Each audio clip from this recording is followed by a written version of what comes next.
Hello everyone, welcome to विश्वास classes. हम लोगों ने जो अपनी वन क्वेश्चन अ डे की सीरीज शुरू करी थी, फर्स्ट डे का रेस्पॉन्स मेरे को टेलीग्राम पे और पर्सनल मैसेजेस में बच्चों को काफ़ी अच्छा लगा। सेकंड वीडियो है ये मेरा इकोनॉमिक एंड सोशल इश्यूज के लिए। क्वेश्चन नंबर 2 हम लोग इसमें देखेंगे। क्वेश्चन है हमारा, artificial intelligence is a game changer for development. In light of the world development report 2026 on AI for development, analyse the opportunities and risk for India's economy, employment and service delivery, suggest policy measures for inclusive AI adoption. अभी जो world development report है ना, अभी इसका concept paper world bank की website पे publish हुआ है जनवरी में। पूरी रिपोर्ट नहीं आई है, बट इससे रिलेटेड कुछ कुछ डॉक्यूमेंट्स ऑलरेडी अभी वर्ल्ड बैंक ने शेयर करे हैं, अपनी वेबसाइट पर हैं। जनवरी में आने शुरू हुए थे कॉन्सेप्ट पेपर इसका। और पूरी रिपोर्ट तो ईयर के एंड तक आएगी, समवेयर में भी अक्टूबर नवंबर तक। बट क्योंकि एग्जाम हमारा उससे पहले है, ऑलरेडी वर्ल्ड बैंक इसे पब्लिश कर चुका है, इसका कॉन्सेप्ट नोट, इसका कॉन्सेप्ट पेपर, जिसमें उन्होंने एआई को ही स्पेशली इसका थीम बताया है। तो इसलिए ये रिपोर्ट हमारे लिए इंपॉर्टेंट हो जाती है। नाउ रेदर देन कि हम पूरी रिपोर्ट करें, अगेन मैं ये बात बोलूंगा जैसे मैंने बाकी वीडियोस में भी आपको बोलने वाला हूँ आगे, हम इंपॉर्टेंट पार्ट जो है उनका डिस्क्रिप्टिव क्वेश्चंस के थ्रू करेंगे। और ये डिस्क्रिप्टिव क्वेश्चन का जो आंसर होगा, ये आपके ऑब्जेक्टिव आंसर का भी पार्ट बनाएगा। इसके स्टेप्स देखते हैं। सबसे पहले हम बताएंगे, define AI as general purpose technology as per world development report 2026। Link India digital public infra and demographic dividend. ठीक है, थीसिस इसमें हम अपनी क्या देंगे, opportunities in productivity and inclusion outweigh risk with proper safeguards. ये सब कुछ हमारा रिपोर्ट के उसी में डॉक्यूमेंट के अंदर दिया हुआ है। फिर इसमें अपॉर्चुनिटीज बताएंगे, क्योंकि एआई को हम लोग जिस तरह से बता रहे हैं यहाँ पे, तो उसकी अपॉर्चुनिटीज हमें बतानी पड़ेगी, फिर उसके रिस्क बताने पड़ेंगे, है ना। तो अपॉर्चुनिटीज क्या है हमारी, प्रोडक्टिव जो प्रोडक्टिविटी गेन्स इन सर्विसेज है, मैन्युफैक्चरिंग है, लीप फ्रॉकिंग है हेल्थ और एजुकेशन सर्विसेज में, delivery, new job creation, credit access for MSME और एक्सेलरेटेड इकोनॉमिक ग्रोथ। ये टर्मिनोलॉजीज जो हैं, जैसे लीप फ्रॉकिंग की हमने बात की, ये उस रिपोर्ट के कीवर्ड्स हैं। रिपोर्ट का जो कॉन्सेप्ट नोट है, कॉन्सेप्ट पेपर है, उसके कीवर्ड्स हैं, उन कीवर्ड्स का हमें ध्यान रखना होगा। रिस्क क्या है इसमें, जॉब डिस्प्लेसमेंट है, जैसे कि काफी सारे रूटीन टास्क है उसमें जॉब डिस्प्लेसमेंट हो सकता है। डिजिटल डिवाइड, अभी भी हमारे पास बहुत सी जगह इंटरनेट प्रॉपरली नहीं है। Algorithmic biases, data privacy concerns, inequality amplification and ethical या सोशो पॉलिटिकल इश्यूज। ये इश्यूज भी आपको उसी के अंदर बताए गए हैं रिपोर्ट में। अब इसमें इंडिया की स्पेसिफिक एनालिसिस हमें देनी है, जैसे कि हमारा impact on youth employment in IT and services, rural urban divide in service delivery और potential for AI in governance. फिर यहाँ पे हम लोग वे फॉरवर्ड देंगे, जैसे हमारा नेशनल एआई स्ट्रेटेजी है, massive skilling AI education programmes हम लोग करा रहे हैं, एथिकल रेगुलेटरी फ्रेमवर्क्स हैं, रोबस्ट डेटा इंफ्रास्ट्रक्चर होना चाहिए और इंक्लूसिव केसेस के लिए पब्लिक प्राइवेट पार्टनरशिप होनी चाहिए। कंक्लूजन में हमें एक बैलेंस व्यू देना पड़ेगा। हम एआई की सिर्फ तारीफ नहीं कर सकते, एआई की सिर्फ बुराई नहीं कर सकते। हमें बोलना पड़ेगा कि एआई को हम ट्रांसफॉर्मेटिव कर सकते हैं फॉर डेवलपमेंट, अगर इंडिया इंक्लूसिव, रेगुलेटेड और कैपेसिटी बिल्डिंग अप्रोच लेता है, जो कि WDR 2026 में बताई गई है। ठीक है, क्लियर हो गया वर्ल्ड बैंक की रिपोर्ट कौन सी करनी है, हमें कैसे करनी है।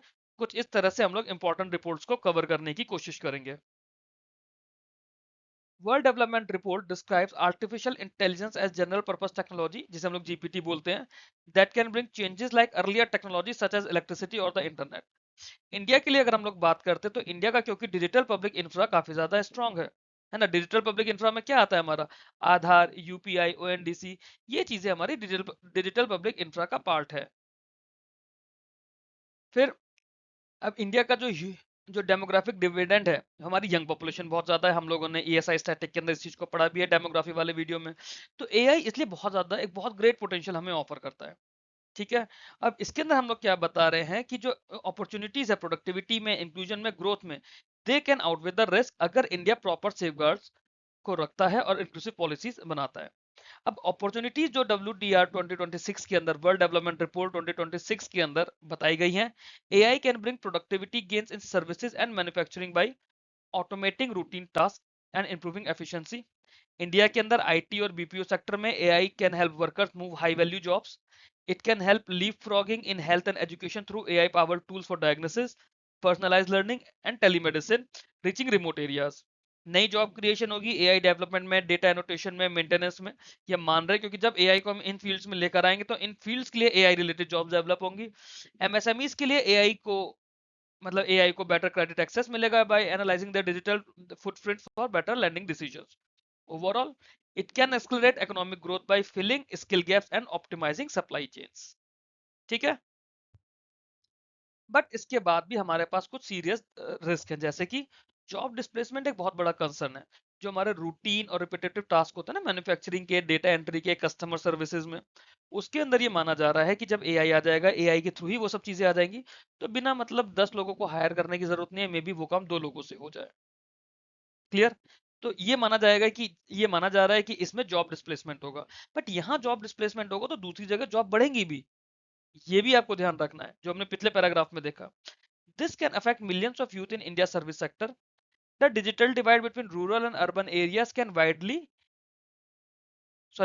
inequality if access to internet devices and skills remain unequal.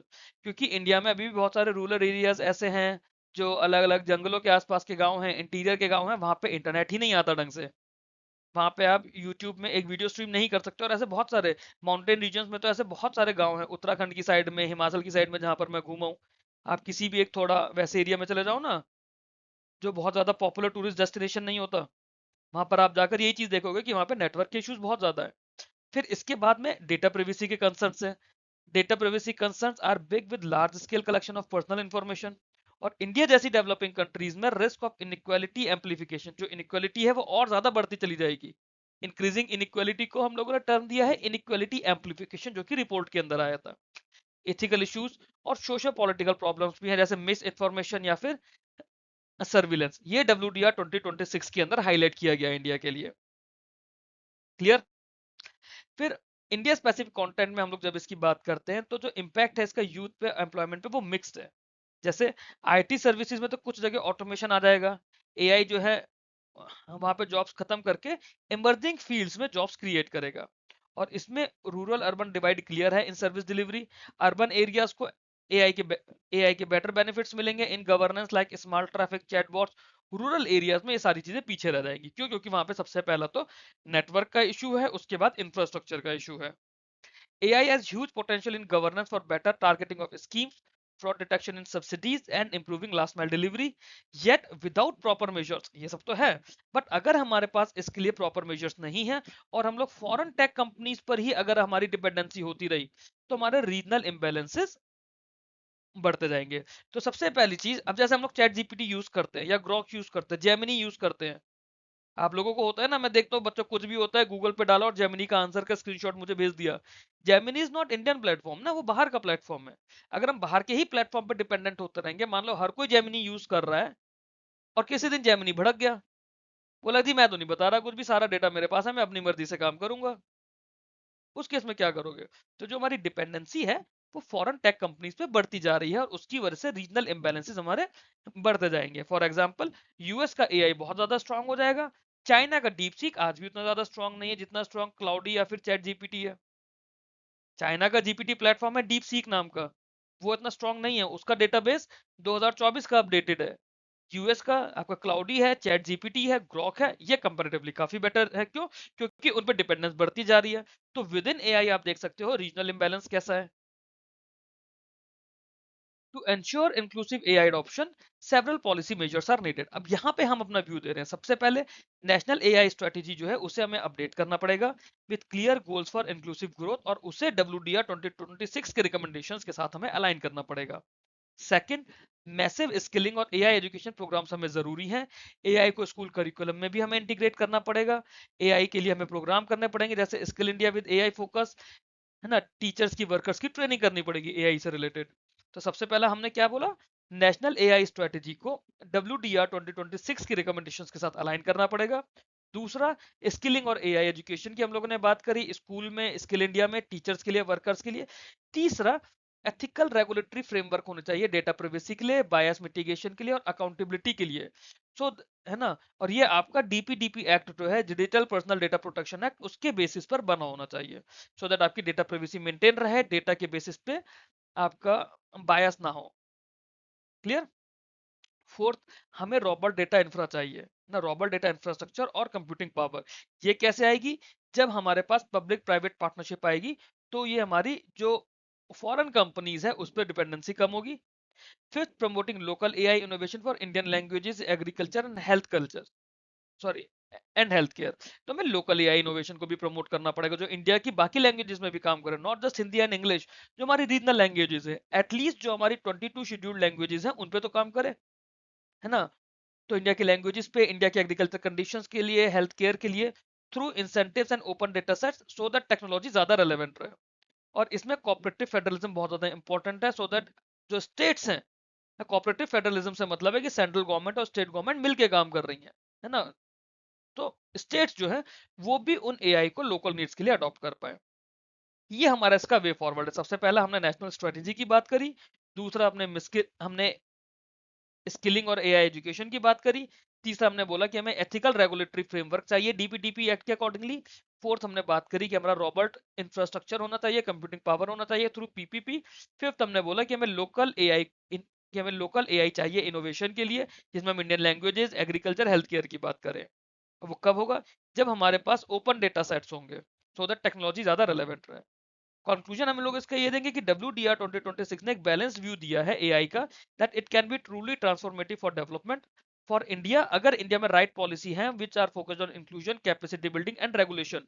AI can drive faster growth, better jobs and improve service delivery. An inclusive, regulated, human-centric approach will help realize the vision of विकसित Bharat while minimizing risk। क्योंकि at the and हम जो भी अपनी policies अभी ले रहे हैं, हम लोग विकसित भारत के लिए ले रहे हैं। And this balanced strategy is the key to making AI a real game changer for all sections of the society। Clear है? तो ये हमारा ESI का सेकंड आंसर था, एआई बेस्ड। आपका सोशल इश्यूज की इसमें बात हुई, आपकी रिपोर्ट की इसमें बात हुई। अब कुछ टॉपिक्स ना हमारे इकोनॉमी की और फाइनेंस की जब बात करते हैं, तो कुछ टॉपिक्स हमारे ओवरलैप हो जाते हैं। जैसे वर्ल्ड डेवलपमेंट रिपोर्ट आपका फाइनेंस का भी पार्ट है, बट देन वर्ल्ड बैंक आपका इकोनॉमिक एंड सोशल इश्यूज का पार्ट है। वर्ल्ड बैंक क्योंकि इकोनॉमिक एंड सोशल इश्यूज का पार्ट है, तो आपकी उसकी रिपोर्ट भी जो पब्लिश हुई है वो ईएसआई का पार्ट मैंने मानकर चली है। So this was all in the second video of ESI. आप लोगों को वीडियो अच्छा लगा हो तो वीडियो को लाइक कीजिए, चैनल को सब्सक्राइब कीजिए। ये ग्रुप्स हैं टेलीग्राम पर, ये चैनल है आरबीआई ग्रेड बी का, ग्रुप है आरबीआई ग्रेड बी का, और मेरा मेन विश्वास चैनल है। आप ये खाली इतना नाम डाल के आप टेलीग्राम पे सर्च करेंगे, आपको ये चैनल और ग्रुप्स मिल जाएंगे। आप लोग इन्हें ज्वाइन करिए, मेरे को मोटिवेशन मिलेगा जितने ज्यादा मेंबर जुड़ते जाते हैं उससे। फीडबैक मेरे को मिलता है, आप लोगों को कोई फीडबैक देना हो तो आप लोग कमेंट बॉक्स में या फिर टेलीग्राम चैट में मेरे को दे सकते हैं। Thank you very much for watching this video. Keep learning, keep growing.